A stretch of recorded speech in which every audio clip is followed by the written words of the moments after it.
যেই ব্যক্তি যাররা পরিমাণ ঈমান সহকারে দুনিয়া থেকে বিদায় নিতে পারবে, হয়তো পাপের কারণে তার শাস্তি হবে, কিন্তু চিরকাল তাকে জাহান্নামে থাকা লাগবে না। আল্লাহ তাআলা ওই যাররা পরিমাণ ঈমানের কারণে একটা সময় জাহান্নাম থেকে নিষ্কৃতি দিয়ে আল্লাহ তাআলা তাকে জান্নাতের মালিক বানিয়ে দিবে। জলিলুল কদর পয়গম্বর হযরত নূহ আলাইহিস সালাম 950 বছর হায়াত পেয়েছেন। 950 বছর দীর্ঘকাল তিনি দাওয়াত দিয়েছেন উম্মতের মাঝে। একেবারে অল্প কিছু মানুষ ঈমান এনেছে। আল্লাহ তাআলার কাছে নূহ আলাইহিস সালাম দোয়া করেছেন, ক্বালা নূহুর রাব্বি লা তাযার আলাল আরদি মিনাল কাফিরিনা দাইয়ারা। ও রব, এই জমিনে অবস্থানকারী একটা কাফেরকেও আপনি ছেড়ে দিবেন না। দোয়া কবুল হয়ে গেছে। আল্লাহ তাআলা নূহ আলাইহিস সালামকে মহাপ্লাবনের খবর দিলেন। সাথে সাথে বিশাল এক নৌকা বানানোর জন্য আদেশ করলেন। নূহ আলাইহিস সালাম শুকনা জায়গায় নৌকা বানানো শেষ করলেন। আল্লাহ তাআলার এই প্রতিশ্রুত এই মহাপ্লাবন শুরু হয়ে গেল। জমিন ফেটে পানি বের হতে শুরু করলো। সময়ের সাথে সাথে পানি বাড়তেছে। আল্লাহর আদেশে নূহ আলাইহিস সালাম ঈমানদারদেরকে নৌকায় আরোহণ করালেন। নূহ আলাইহিস সালামের একজন সন্তান, সেও ঈমান আনে নাই। বারবার চেষ্টা করেছেন কিন্তু ঈমান আনে নাই। সর্বশেষ পানি যখন বাড়তেছে, নূহ আলাইহিস সালাম সন্তানকে বললেন, সন্তান ঈমান আনো, তুমি নৌকায় উঠো। নূহ আলাইহিস সালামের সন্তান ঈমান আনলো না, নৌকায় উঠলো না। বলে, বাবা আমি ওই উঁচু পাহাড়ের চূড়ায় চলে যাব, আমাকে পানি স্পর্শ করতে পারবে না। এরপরেও আমি ঈমান আনবো না, আমি ওই উঁচু পাহাড়ের একেবারে চূড়ায় চলে যাব, কিছু হবে না আমার।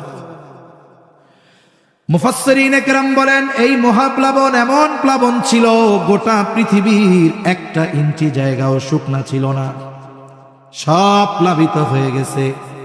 নূহ আলাইহিস সালামের সন্তানও মারা গেছে, বেঈমান। কিয়ামতের দিন আল্লাহ তাআলা নূহ আলাইহিস সালামকে জিজ্ঞাসা করবে না, ও পয়গম্বর কেন আপনার সন্তান ঈমান আনলো না? জিজ্ঞাসা করবে না কেন? কারণ নূহ আলাইহিস সালাম সন্তানের ব্যাপারে চেষ্টায় কোনো কমতি রাখেন নাই, উনি চেষ্টায় কোনো ত্রুটি করেন নাই। কিন্তু উনি তো হেদায়েতের মালিক নয়, হেদায়েতের মালিক যিনি তিনি কে? কেমন যেন আল্লাহ তাআলা বলেন, হে আমার গোলাম, ঈমান আনার মাধ্যমে অনন্তকাল জাহান্নাম থেকে বাঁচার নিশ্চয়তা তুমি পেয়েছ। এইবার এমন কাজ দুনিয়াতে করো যাতে কোনো কালের জন্য যেন জাহান্নামে না যাওয়া লাগে। যেই জাহান্নামের শাস্তি অনন্তকাল যারা থাকবে তাদের জন্য যেমন কঠিন ও কষ্টের, কেউ যদি কিছু কালের জন্য যায় তার জন্য কষ্টের, ঠিক না? আল্লাহ তাআলা এই জন্য বলেন, ঈমানদার তুমি নিজেকে জাহান্নাম থেকে বাঁচাও, যেন ক্ষণস্থায়ী শাস্তির হিসাবে তোমাকে জাহান্নামে যেন না যাওয়া লাগে। এখন যদি বান্দা প্রশ্ন করে, আল্লাহ জাহান্নাম থেকে আমি নিজেকে কেমনে বাঁচাবো যেন বিনা হিসাবে জান্নাতে যেতে পারি, কি করব? এই জন্য মুফাসসিরিনে কেরাম বলেন, ঈমান আনার মাধ্যমে একজন মানুষ অনন্তকাল জাহান্নামের শাস্তি থেকে বাঁচে, আর আমল করার মাধ্যমে, নেক আমলের মাধ্যমে ক্ষণস্থায়ী জাহান্নাম থেকেও সে বেঁচে যায়। তাহলে 1 নাম্বার, নিজেকে জাহান্নাম থেকে বাঁচানোর জন্য আল্লাহ তাআলার আদেশ নিষেধ মান্য করা ফরজ। কি জোরে বলেন? এই যে নামাজ পড়ি, এটা সুন্নাত না ফরজ? আল্লাহর আদেশ, পড়ো, জাহান্নাম থেকে বাঁচতে হবে নামাজ পড়তে হলে। এই যে রোজা আসতেছে, 1 মাসও নাই, কেন আমরা রোজা রাখবো? যেন জাহান্নাম থেকে বাঁচতে পারি। তাহলে জাহান্নাম থেকে বাঁচার আদেশ দিয়েছেন কে? আর জাহান্নাম থেকে বাঁচার একটি মাধ্যম হলো রোজা। তার মানে বান্দা, তুমি আল্লাহ তাআলার হুকুম আহকাম মান্য করার মাধ্যমে নিজেকে বাঁচাও। এটা আল্লাহর আদেশ, ফরজ। 2 নাম্বার আদেশ, তুমি শুধু একা জাহান্নাম থেকে বাঁচবা হবে না, ওয়া আহলিকুম, তোমার অধীনস্থ যারা আছে তাদেরকেও জাহান্নাম থেকে বাঁচাও। ছেলের নামাজ রোজা বাবা আদায় করলে হবে না। তাহলে প্রশ্ন, আমার সন্তানকে আমি জাহান্নাম থেকে বাঁচাবো কেমনে? কারণ দুনিয়ার কোনো মানুষের এই ক্ষমতা নাই। কোনো ব্যক্তি ইচ্ছা করলেই তাকে জান্নাতি বানায়া দিতে পারে, জাহান্নাম থেকে বাঁচাতে পারে, এই ক্ষমতা নাই। আমার আপনার নবীজিকেও আল্লাহ এই ক্ষমতা দেন নাই। আমরা কি করতে পারি? বলে আমি নামাজ পড়ব, কিন্তু আমার সন্তানটাকে নামাজ পড়াবো, আমার সন্তানকে দিয়ে রোজা রাখাবো। তার মানে আমি নিজে আমলের মাধ্যমে জাহান্নাম থেকে নিজেকে বাঁচাবো, অধীনস্থদেরকে আমলগুলো শেখানো আর করানোর মাধ্যমে জাহান্নাম থেকে বাঁচানোর চেষ্টা করব। এখন নবীজি সাল্লাল্লাহু আলাইহি ওয়াসাল্লাম বলেন, কুল্লুকুম রাঈনা ওয়া কুল্লুকুম মাসউলুনা আন রাঈয়াতিহি। নবীজি বলেন, তোমরা প্রত্যেকেই দায়িত্বশীল, প্রত্যেককে তার দায়িত্বের ব্যাপারে জিজ্ঞাসা করা হবে। আমাদের অধীনস্থদের মধ্যে অন্যতম হলো সন্তান। তাহলে সন্তানের ব্যাপারেও অভিভাবককে কিয়ামতের দিন আল্লাহর আদালতে জিজ্ঞাসিত হওয়া লাগবে। ও রব, আপনি আমাকে এমন স্ত্রী সন্তান দান করেন যারা আমার চক্ষু শীতলকরণের কারণ হবে। ওয়াজআলনা লিল মুত্তাকিনা ইমামা, আর আপনি আমাদেরকে মুত্তাকিনদের ইমাম বানায় দেন। এজন্য কোরআন এবং হাদিসের এই বিষয়গুলোর আলোকে এটা সুস্পষ্ট যে সন্তানকে দ্বীনের উপরে গড়ে তোলা ফরজ। এখন এই বিষয়টা বাস্তবায়ন কখন থেকে করব, কিভাবে করব, লম্বা কথা নয়, অল্প কথার মধ্যে আমরা জানবো ইনশাআল্লাহ। 1 নাম্বার, একজন নেককার মা প্রত্যেকটি সন্তানের দ্বীনি তারবিয়াতের সর্বপ্রথম ধাপ একজন নেককার মা। কেন নেককার মা দরকার? বলে নেককার মা দরকার এই কারণে, আধুনিক বিজ্ঞান রিসার্চের পরে বলতেছে যে সন্তানের ক্যারেক্টার গঠন হয় 90% তার মায়ের থেকে। ইসলাম তো এই ব্যাপারে 1500 বছর আগে আমাদেরকে নির্দেশনা দিয়ে দিয়েছে। এই জন্য নেককার সন্তান যদি কেউ চায়, একজন নেককার মা দরকার। ইসলাম বলে 4টি জিনিস দেখে মেয়েদের বিবাহ করা হয়। 1 নাম্বার, দেখা হয় তার সম্পদ সৌন্দর্য, 2 নাম্বার সম্পদ, 3 নাম্বার তার বংশ, 4 নাম্বার দেখা হয় তার দিনদারিত্ব।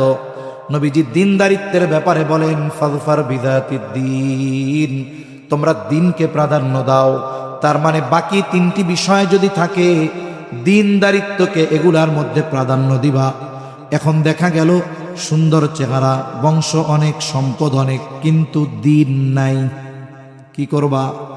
তাহলে সাবধান। যদি এর ব্যতিক্রম হয়, দেখতে একটু শ্যামলা, বংশ অনেক উচ্চ নয়, সম্পদ অনেক নাই, কিন্তু দিনদারিত্বের ক্ষেত্রে কোনো কমতি নাই, বিবাহ করো, সবর করো। মা যেহেতু নেককার দিনদার, আশা করা যায় ওই নেককার মায়ের গর্ভে আল্লাহ এমন সন্তান দিবে যেই সন্তান চক্ষু শীতলকরণের কারণ হয়ে যাবে। কি আর একজন নেককার মা, এটা প্রতিটি সন্তানের হক। প্রসিদ্ধ একটি ঘটনা আছে, হযরত ওমর রাদিয়াল্লাহু তাআলা আনহুর কাছে এক লোক গেছে, ছেলের ব্যাপারে অভিযোগ দিয়েছে, খলিফাতুল মুসলিমিন, আমার সন্তান আমার হক আদায় করে না, আপনি একটু বলে দেন। হযরত ওমর রাদিয়াল্লাহু তাআলা আনহু যুবককে বলে, হে যুবক, কেন তুমি তোমার পিতার হক আদায় করো না? যুবক এবার পাল্টা প্রশ্ন করে বলে, খলিফাতুল মুসলিমিন, হক কি শুধু পিতা সন্তানের কাছে পায়? সন্তান কি পিতার কাছে কোনো হক পায় না? হযরত ওমর রাদিয়াল্লাহু তাআলা আনহু মৌলিক কয়েকটি হকের কথা বলেছেন। এর মধ্যে সর্বপ্রথম যেই হকের কথা তিনি বলেছেন, যে প্রত্যেকটা সন্তানের তার পিতার কাছে প্রথম ও প্রধান হক হলো একজন নেককার মা। প্রত্যেকটা মা সন্তান যখন গর্ভে আসে সে মনে মনে একটা নিয়ত করে, আশা করে, দুনিয়ামুখী মানুষগুলো দুনিয়ার বিষয় আশা করে, নেককার মানুষগুলো নেক সম্পৃক্ত বিষয় আশা করে। উনি বলতেছে, যেহেতু মুসলিম, আপনি যদি চান আপনার সন্তানের কণ্ঠ সুন্দর হবে, সে গায়ক হবে, তাইলে আপনি বেশি বেশি গান গাইবেন, যার কণ্ঠ ভালো তার গান শুনবেন। আপনি যদি চান সন্তান ভালো অভিনেতা হবে, তাইলে যার অভিনয় আপনার পছন্দ এটা দেখবেন। বলুন তো, সন্তান যদি, মা যদি গান শুনে তাহলে সন্তান যদি গায়ক হয়, মা যদি সিনেমা দেখলে সন্তান নায়ক হয়, তাইলে মা যদি কোরআন পড়ে জিকির করে ওই সন্তান কোরআনওয়ালা আল্লাহওয়ালা হবে কি হবে না? মায়ের কাজের প্রভাব সন্তানের উপরে পড়ে। এক বুজুর্গের ঘটনা আমরা শুনতাম, কুতুবউদ্দিন বখতিয়ার কাকি রহমাতুল্লাহ আলাই। ওনার ব্যাপারে বলা হইতো যে উনি মার পেটের থেকে 18 পারা হিফজ করে আসছেন। আসলে বিষয়টা ওইরকম নয়। উনি যখন ছোট 4-5 বছর বয়স, ওনার মা ওনারে নিয়ে গেছে মক্তবে আলিফ বা তাসা প্রাথমিক জ্ঞান অর্জন করানোর জন্য। স্বাভাবিকভাবে কোনো ছাত্র ছাত্রী যদি মাদ্রাসায় যায়, সর্বপ্রথম ওস্তাদরা নতুন ছাত্র ছাত্রী ভর্তি হবে তার একটু পরীক্ষা নেয়। কেন পরীক্ষা নেয়? একটু বুঝতে চেষ্টা করে সে কি পারে, এটা জানার জন্য। ওস্তাদ ওনারে প্রথমে পরীক্ষা করার জন্য বলতেছে, পড়ো আউযু বিল্লাহি মিনাশ শাইতানির রাজীম, বিসমিল্লাহির রহমানির রহিম। ওস্তাদ চিন্তা করছে এইটা বলার পরে আলিফ বা তাসা পড়াবো। কুতুবউদ্দিন বখতিয়ার কাকি আউযু বিল্লাহ বিসমিল্লাহ শেষ করলেন, কিন্তু থেমে যান নাই। তিনি পড়া শুরু করলেন, সূরা ফাতিহা শেষ, সূরা বাকারা শেষ, আলে ইমরান শেষ, নিসা শেষ, মায়েদা শেষ। একের পর এক শেষ করতে করতে পড়তে পড়তে 18 পারায় গিয়া উনি স্টপ হয়েছেন। ওস্তাদ মাকে উদ্দেশ্য করে বলে, আপনি কারে আলিফ বা তাসা শিখাইতে নিয়ে আসছেন? আপনার ছেলে দেখি 18 পারা হাফেজ, তাহলে আপনি কি সন্তানকে বাসায় এগুলো শিখিয়েছেন? কুতুবউদ্দিন বখতিয়ার কাকির মা বলে, না না, আমি তাকে এইগুলা শিখাই নাই, তবে শুনাইছি। উনি বলতেছেন, আমার এই সন্তান যখন আমার পেটে আসছে, সে দুনিয়ায় ভূমিষ্ঠ হওয়ার আগ পর্যন্ত কত শত হাজার বার আমি তাকে এই 18 পারা তিলাওয়াত করে শুনাইছি। পেটে থাকা অবস্থায় তার হিসাব নাই, আমি তিলাওয়াত করেছি। বিজ্ঞান কি বলে? বিজ্ঞান বলে, যখন মায়ের গর্ভে সন্তান শ্রবণ শক্তি পায়, মা যেই কথাগুলো বলে, যেই কথাগুলো শোনে, সব কথা ওই গর্ভের সন্তান শুনতে পায়। এরপরে সন্তান ভূমিষ্ঠ হল। আমার পবিত্রতা অর্জন হবার পর থেকে এই পর্যন্ত আমি আমার সন্তানকে কত হাজার বার এই 18 পারা তিলাওয়াত করে শুনিয়েছি, তার হিসাব নাই। এইবার ওস্তাদ বলতেছে, তাহলে বুঝতে পেরেছি মায়ের মুখে তিলাওয়াত শুনতে শুনতে আপনার সন্তান 18 পারার হাফেজ হয়ে গেছে। তাহলে কথা অনেক লম্বা হয়ে যাচ্ছে। মূল কথা হলো, মার কর্মের প্রভাব পেটের বাচ্চার উপরে পড়ে। এই জন্য বিজ্ঞানও বলে সন্তানের চরিত্র গঠনে 90% ভূমিকা হলো মায়ের। আর ইসলাম 1500 বছর আগে জানায় দেয়, একজন নেককার সন্তানের জন্য একজন নেককার মা দরকার। 2 নম্বর বিষয়, এখন নেককার মা হলো, নেক সন্তানের জন্য আল্লাহ তাআলার কাছে দোয়া করতে হবে। আল্লাহ তাআলার কাছে শুধু সন্তান নয়, বরং আল্লাহ তাআলার কাছে নেক সন্তান চেয়ে দোয়া করতে হবে। আর নেক সন্তান চেয়ে দোয়া করা, এটা পয়গম্বর আলাইহিমুস সালামের আমল। খলিলুল্লাহ ইব্রাহিম আলাইহিস সালাম নমরুদের অগ্নিকুণ্ড থেকে আল্লাহ তাআলা যখন ওনাকে হেফাজত করেছেন, 80-র উপরে বয়স, ইরাকের বাবেল ছেড়ে তিনি রওনা হয়েছেন সিরিয়ার দিকে, শামের দিকে। চলার পথে আল্লাহ তাআলার কাছে দোয়া করেছেন, রব্বি হাবলি মিনাস সালিহিন, ও রব আমাকে একজন নেককার সন্তান দেন। ইব্রাহিম আলাইহিস সালাম শুধু সন্তান চান নাই, বরং আল্লাহ তাআলার কাছে তিনি নেককার সন্তান চেয়েছেন। এজন্য আল্লাহর কাছে নেক সন্তান চাওয়া এটা ইব্রাহিম আলাইহিস সালামের আমল। মুফাসসিরিনে কেরাম আরেকটি বিষয় এই জায়গায় বলেন, যেই এই আয়াতের আলোকে এটাও বোঝা যায় যে ইব্রাহিম আলাইহিস সালাম আল্লাহ তাআলার কাছে ছেলে সন্তান চেয়েছেন। এই জন্য আল্লাহর কাছে ছেলে সন্তান চাওয়া এটাও ইব্রাহিম আলাইহিস সালামের আমল। এখন আল্লাহর বান্দা চাইছে ছেলে, কিন্তু আল্লাহ দিছে মেয়ে। রাগ হওয়া যাবে? জোরে বলেন যাবে। কিন্তু আমাদের সমাজে যদি কারো পরপর 2, 3, 4টা কন্যা সন্তান হয়, সে তার চেহারার দিকে আর তাকানো যায় না, চেহারাটা কালা হয়ে যায়। অথচ কন্যা সন্তান হওয়া এটা সুসংবাদ। আল্লাহ বলছে। কে বলছে? আল্লাহ বলেছেন। আল্লাহ রাব্বুল আলামিন বলেন, ইয়াহাবু লিমান ইয়াশাউ ইনাসান ওয়া ইয়াহাবু লিমান ইয়াশাউ যুকুর আও ইউযাওবিজুহুম যুকরানান ওয়া ইনাসা ওয়া ইয়াজআলু মান ইয়াশাউ আকীমা। আল্লাহ রাব্বুল আলামিন যাকে চান তাকে ছেলে দেন, যাকে চান তিনি মেয়ে দেন, যাকে চান তিনি উভয়টাই দেন, আবার যাকে চান আল্লাহ তাআলা তাকে কোনোটাই দেন না। এই জন্য আমি আপনি ছেলে চাইতে পারি, কিন্তু ছেলে দিবেন না মেয়ে দিবেন, এই ফয়সালা যার তিনি কে।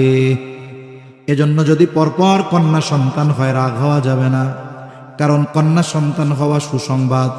আর কন্যা সন্তানের এই সুসংবাদে মুখ কালা করা এটা আবু জেহেলের সময়ের লোকজনের কাজ। আল্লাহ তাআলা কুরআনুল কারীমের মধ্যে বলেন, ওয়াইযা বুশিরা আহাদুহুম বিল উনসা যাল্লা ওয়াজহুহু মুসওয়াদ্দান ওয়া হুয়া কাযীব। আল্লাহ তাআলা বলেন, যখন তাদেরকে কন্যা সন্তানের সুসংবাদ দেওয়া হতো, যাল্লা ওয়াজহুহু, এই সংবাদ পাওয়ার সাথে সাথে তাদের মুখ কালা হয়ে যাইত। এখন মেষ হয়েছে এই খবরে যদি কোনো পিতার, যদি আত্মীয় স্বজনের মুখ কালো হয়, তাইলে বুঝতে হবে ওই জাহেলিয়াতের সময়ের ভাইরাস তার মধ্যে রয়ে গেছে। এখন এই যে সন্তানের জন্য নেক দোয়া করা, নেক সন্তান চেয়ে দোয়া করা, এটার প্রভাব কি? মা বাবার দোয়া সন্তানের জন্য, এর প্রভাব তার জীবনে পরিলক্ষিত হবেই, আজ অথবা কাল, আগে কিবা পরে। এই দোয়া কখনো বিফলে যায় না। এজন্য ইসলাম সন্তানের জন্য নেক দোয়া শিখিয়েছে, বদদোয়া শেখায় নাই। কিন্তু আমাদের সমাজে অনেক মানুষ আছে, সন্তান যদি একটু বিরক্ত করে, চঞ্চলতা করে, মুখের উপরে বদদোয়া দিয়া দেয়। আছে না?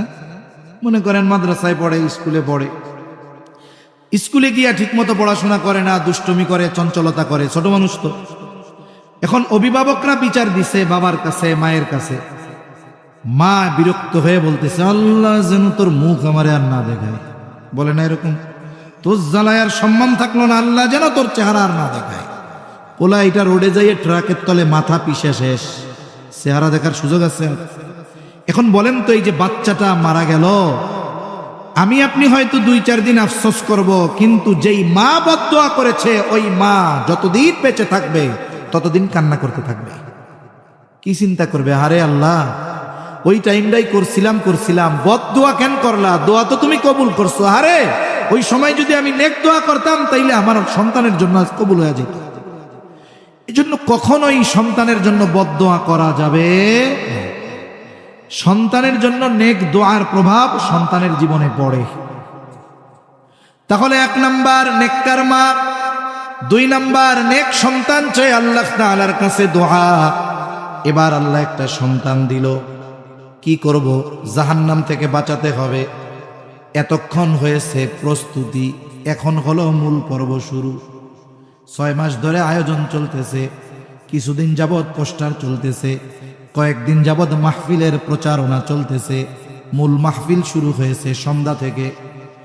এই যে দোয়া নেককার বিবি, এটা হলো প্রস্তুতি। বলে যার প্রস্তুতি যত ভালো, যত সুন্দর, তার ফিনিশিং তত ভালো। এখন সন্তান দুনিয়ায় ভূমিষ্ঠ হলো।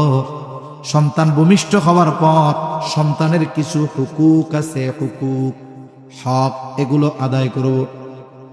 সন্তান দুনিয়ায় ভূমিষ্ঠ হওয়ার পর ছেলে হোক কিবা মেয়ে, ডান কানে আজান আর বাম কানে ইকামত।